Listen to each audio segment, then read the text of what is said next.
NATO tarihinde yapılan en önemli zirveleri say deseniz Ankara zirvesi muhtemelen artık ilk üçte yer alacak.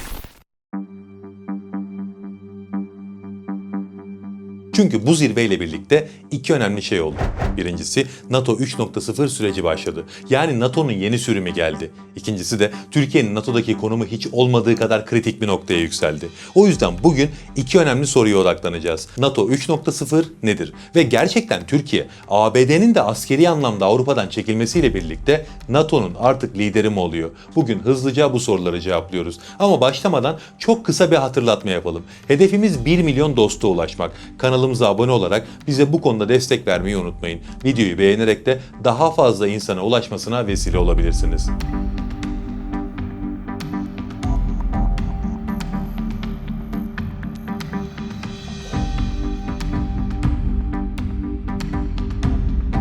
NATO 3.0. Dünyanın yeni tanıştığı bu kavramı önümüzdeki yüzyıl bol bol konuşacağız gibi görünüyor. Bu kavramın kurumsallaştığı yer de Ankara'daki NATO zirvesi oldu. Peki nedir bu NATO 3.0? Bir şeyin 3.0'ı varsa 2.0'ı ve 1.0'ı da vardır. O yüzden bu kavramın altını doldurmak için önceki sürümlerini de konuşmamız gerekiyor. Çünkü şu an NATO'nun tarihsel evrimini konuşuyoruz. Ankara zirvesiyle birlikte anladık ki NATO dünyadaki tehdit dinamiklerine uyum sağlama üzerinden 3 temel döneme ayrılıyor. Birincisi NATO 1.0.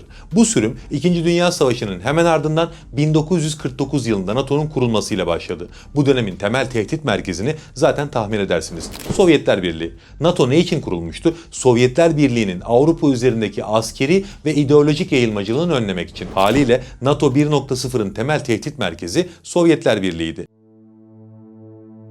O zamanlar askeri strateji iki kutuplu bir dünyada kurgulanıyordu. Belirgin bir düşman vardı. Dünya net ve keskin sınırlarla iki kutba ayrılmıştı. NATO 1.0 döneminde askeri güçler sınır hatlarında yığılmıştı. Sabitlerdi, büyük ölçekli konvansiyonel tümenler şeklinde organize oluyorlardı. Avrupa kendini savunabilecek askeri gücü oluşturup ABD'nin nükleer şemsiyesi altında bu gücü muhafaza ediyordu. Avrupa dışında Türkiye ve Yunanistan da 1952 yılında bu oluşuma dahil edildi. NATO 1.0 döneminde Sovyetler Birliği'nin Akdeniz'e ulaşma hedefinin önüne set çekmek için bu iki ülkeyi eş zamanlı olarak üyeliğe kabul ettiler. Ve bahsettiğimiz NATO 1.0 dönemi Soğuk Savaş dönemi boyunca Avrupa'da sıcak çatışmayı engelleyecek caydırıcılığı sağlamayı başardı. 1991 yılına kadar bu askeri strateji sürdürüldü ve Avrupa NATO 1.0 konseptine uyum sağlamak için güçlü bir askeri altyapıyı 1991'e kadar kurmayı başardı ve tabii ki korumayı da. Ardından yeni dönem geldi. Yani NATO 2.0 dönemi.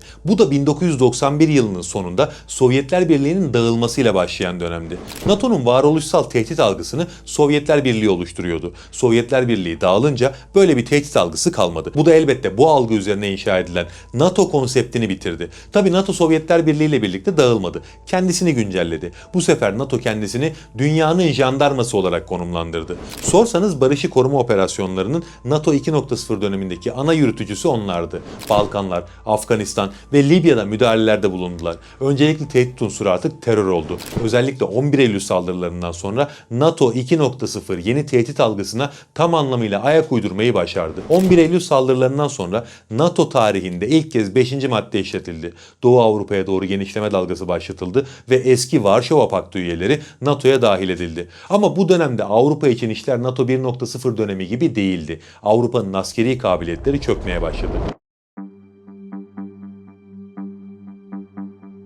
Bunun sebebini de anlamak çok basit. Fransa veya Almanya askeri kapasitesini güçlendirme konusunda Afganistan'daki bir olaya müdahale etme sorumluluğunu üstlendiğinde mi daha iyi motive olur, yoksa sınırlarında Rus tehdidini hissettiğinde mi? Elbette ki sınırdaki tehdit her zaman daha motive edicidir. Sınırlarda tehdit ortadan kalkınca Avrupa ülkeleri askeri anlamda ciddi bir rehavete kapıldılar. Savunma bütçelerini inanılmaz ölçülerde kıstılar. Birçok ülke zorunlu askerlik sistemlerini bile lağvetti. Peki bu ülkeler bu dönemde kendi güvenliklerini nasıl sağladılar derseniz ABD ile.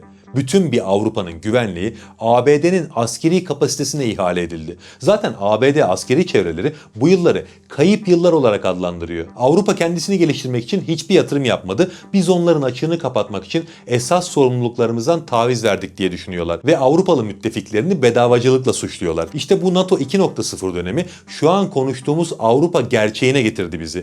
Ben bir şeyi bu kanalda çok yaşıyorum. Almanya'nın askeri gücü yok ya da genel olarak Avrupa'nın askeri gücü yok filan dediğimde onların ekonomik güçlerini öne sürerek söylediğim şey üzerinden beni eleştiren çok fazla oluyor. Ama mantığınız alsa da almasa da ortada böyle bir gerçek var. Şu an Avrupa askeri anlamda bitik durumda ve bunun sebebi NATO 2.0 döneminde güvenliklerini tamamen ABD'ye teslim etmiş olmaları. Neyse, NATO 2.0 dönemi bu şekilde 1991'den itibaren başladı ve Rusya'nın yeniden hareketlenmesine kadar sürdü.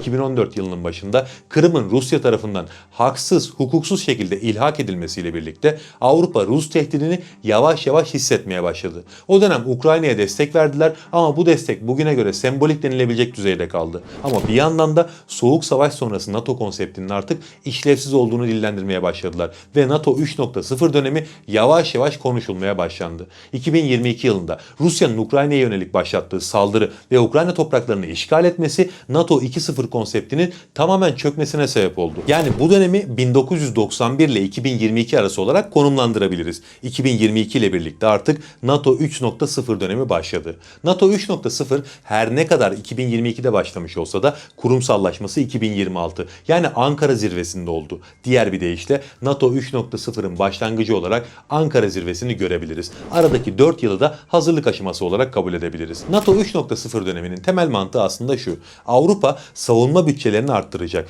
ve bütün Avrupa ülkeleri güçlü ordular kuracak. Yani aslında ABD diyor ki ben sizin nükleer şemsiyeniz olurum ama siz kendinizi Rusya'ya karşı savunabilecek potansiyelde olacaksınız.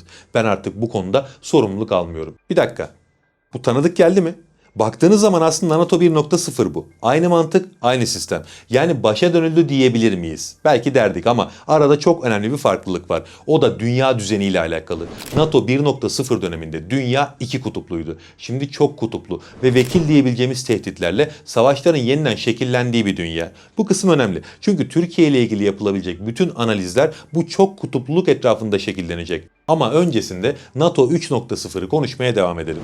Bu dönemin bazı temel dinamikleri var. Mesela ABD artık Rusya ile uğraşmak istemiyor. Çünkü küresel rekabette yeni bir tehdit var onun için: Çin.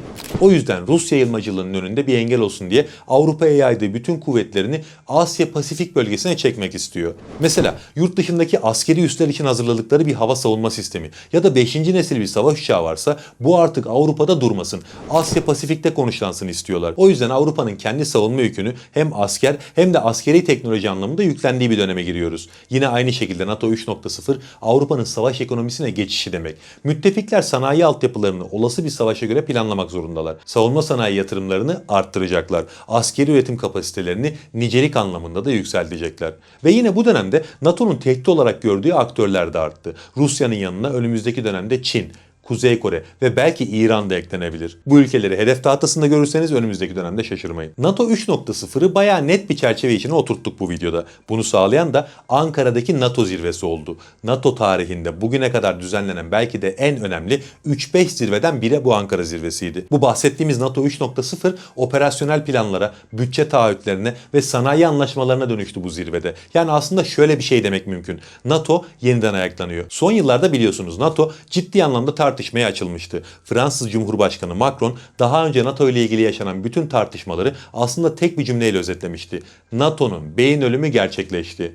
Bu cümle her ne kadar Macron'un ağzından çıkmış olsa da aslında sadece onun fikri değildi. O dönem NATO üyelerinin birçoğu zaten bu görüşe sahipti. Aynı dönemde ABD Başkanı Trump da NATO'yu sürekli sorguluyordu. NATO 2.0 döneminde bütün askeri yük ABD'nin sırtında olduğu için Trump bunu tartışmaya açtı. Biliyorsunuz Trump iş adamı. Devleti de bir tüccar mantığıyla yönetiyor. NATO meselesine baktığı zaman dedi ki biz NATO için her yıl 100 milyarlarca dolar harcıyoruz. Bunun bize bir getirisi var mı? Yok. Bizim NATO'ya ihtiyacımız var mı? Yok. O zaman biz bu parayı niye harcıyoruz? Herkes üstüne düşen miktarı bundan sonra ortaya koyacak. İşte bu tartışmaların içinde artık NATO dağılıyor şeklinde yorumlar yapılmaya başlanmıştı. Ben de o dönemler NATO'nun artık işlevsiz kaldığını ve dağılmakta olduğunu düşünüyordum. İşte şimdi o NATO yeniden toparlanıyor. Ankara zirvesinde 50 milyar doları aşan yeni tedarik anlaşmaları duyuruldu. Bunun içerisinde Türk savunma sanayi de ciddi bir pay aldı. Net rakamlar belli değil, açıklanmadı ama ciddi bir pay aldığını biliyoruz. Bunun yanında Ukrayna'ya bu yıl için 70 milyar avro tutarında askeri destek taahhütü verdiler. 2027 yılında da bunun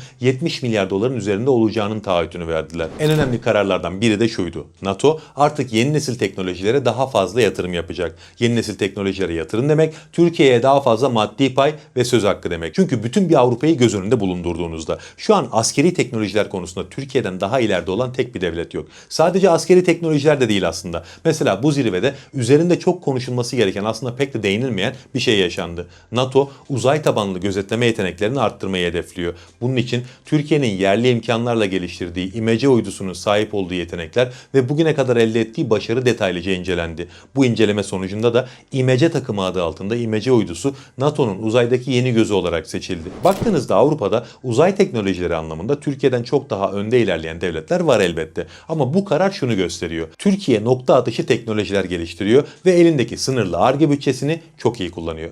İşte tüm bu gelişmelerle birlikte NATO Ankara zirvesiyle birlikte düştüğü yerden tekrar ayağa kalktı. Elbette kusursuz bir ittifak değil. Hala çatlaklar var. Mesela İspanya ekonomisinden ABD'nin istediği kadar bir miktarı, yani gayri safi yurt içi hasılanın %5'ini askeri harcamalara ayırma konusunda çok istekli değil. Daha da önemlisi ABD ve İsrail İran'a saldırdığında havalimanlarını ABD uçaklarına açmadılar. Bu yüzden ABD ile İspanya arasında ciddi bir gerginlik var. Yine Danimarka ile ABD'nin arası da açık. Trump, Danimarka'nın kontrolündeki Grönland üzerinde hak iddia edince iki ülke arasında ciddi bir gerginlik oluşmuştu. Hatta Danimarka Başbakanı krallığın her karışını savunmaya hazırız diye ABD'ye reste çekti. Savunabilir mi derseniz elbette savunamaz da en azından durduğu nokta ABD'ye teslimiyet noktası değil. Onu görmüş olduk. Tabi bu da ittifak içinde küçük de olsa bir çatlak oluşturdu. Hepsinden de önemlisi Türkiye ile Yunanistan arasındaki gerginlik.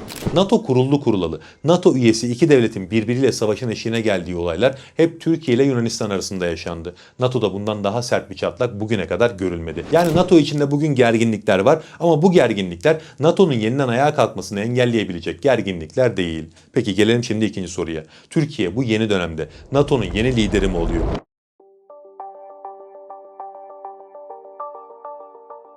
Özellikle televizyonlarda, tartışma programlarında bu tarz çok fazla ifade duydum. ABD bölgeden çekiliyor ve bu bölgeyi Türkiye'ye bırakıyor. Dolayısıyla NATO'nun yeni lideri Türkiye diyebiliriz şeklinde konuşuluyordu. Peki bu doğru mu? İlk duyduğunuzda bu ifade size deli saçması gibi geliyor olabilir ama altı çok da boş sayılmaz. Az önce bahsettiğimiz gibi Avrupa'nın güvenlik mimarisinin temeli Amerikan askeri varlığıydı. Şimdi geri çekilme süreci başladı. ABD ve İsrail'in İran'a karşı saldırıları ve bu savaş dönemi bu çekilmenin hızlanmasına sebep oldu. Çünkü ABD ile Avrupalı müttefikleri bu savaşta aynı noktada konumlanmadılar. Avrupa ABD'ye dedi ki durup dururken gidip İran'a saldırdıysan başının çaresine bak. ABD İran savaşında NATO'dan destek bekledi ama 5. madde tam olarak öyle bir şey değil. Ayrıca NATO senin keyfi şekilde saldırdığın yerlerde senin peşinden gelecek bir örgüt değil. İşte Trump bu gerçekle yüzleşince zaten varlığını sorguladığı NATO'yu iyice eleştirmeye başladı. ABD Savunma Bakanı ABD'ye İran saldırısı için üs vermeyen Avrupa ülkelerinin tutumunu utanç verici olarak nitelendirdi. Ve Avrupa'dan bir çekilmeden bahsediyoruz ya,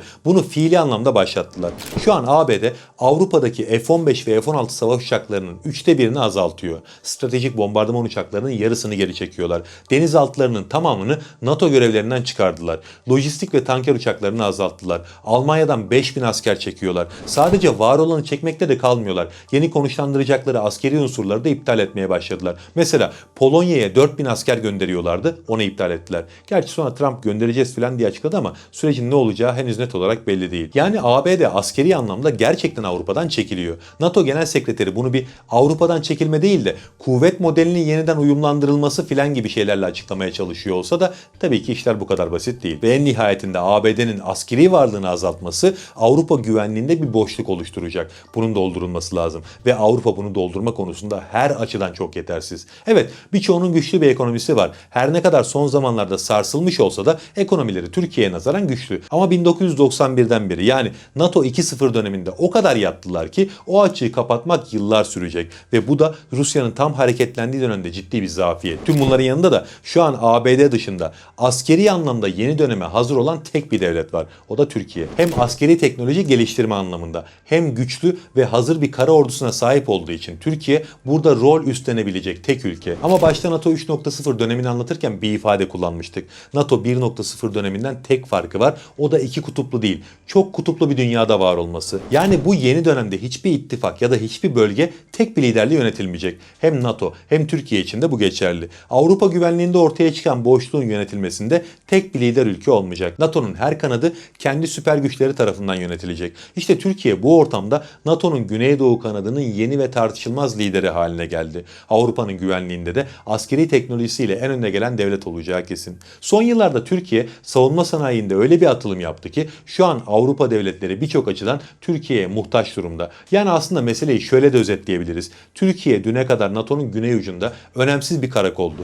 NATO raporlarında Türkiye'nin ne kadar fakir ve askeri açıdan yetersiz bir devlet olduğu analizleri yayınlanırdı. Şimdi geldiği noktada NATO'nun güneyini tek başına yöneten, NATO'da karar alıcı güçlerden biri haline geldi. Hatta bu noktada Türkiye'de çok fazla gündem olmayan ve neden gündem olmadığını tam olarak anlayamadığım bir gelişmeden de bahsedelim. Ankara zirvesinde kesinleşen çok önemli bir karar vardı. Türkiye 2028 yılından itibaren NATO'nun Müttefik Reaksiyon Kuvveti'nin komutasını devralacak. Müttefik Reaksiyon Kuvveti dediğimiz kuvvet, NATO'nun en caydırıcı ve en dinamik askeri yapısı. Kriz anlarında 4-5 gün gibi çok kısa bir sürede dünyanın herhangi bir coğrafyasına intikal edebilen bir güçten bahsediyoruz. Kara, hava, deniz, özel kuvvetler, siber ve uzay boyutlarını içeriyor.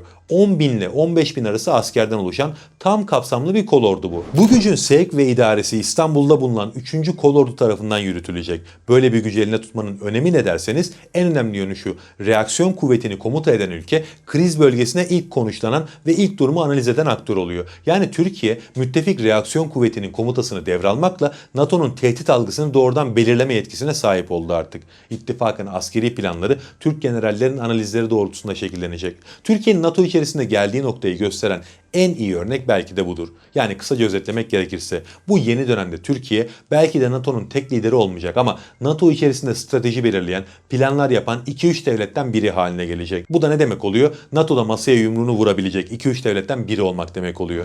Türkiye bunu nasıl başardı derseniz de hem askeri gücünü ve askeri teknolojisini arttırarak, yani savunma sanayisini güçlendirerek, hem de diplomatik ataklar yaparak başardı. Daha düne kadar her fırsatta batılı ülkelerden ambargo yiyen Türkiye şimdi o ülkelere askeri teknoloji satacak ve bu satışların sonucunda herhangi bir kriz anında o ülkelerin tamamına ambargo uygulayabilecek. Yaşanan değişim sadece bu yönüyle bile bence önemli. Ambargoya maruz kalan NATO üyesinden söz sahibi, masaya yumruğunu vuran ve isterse ambargo uygulayabilecek NATO üyesine. Bu geçiş çok kıymetliydi. O yüzden Ankara zirvesi düşündüğünüzden çok daha önemli bir zirveydi. Allah'a emanet olun.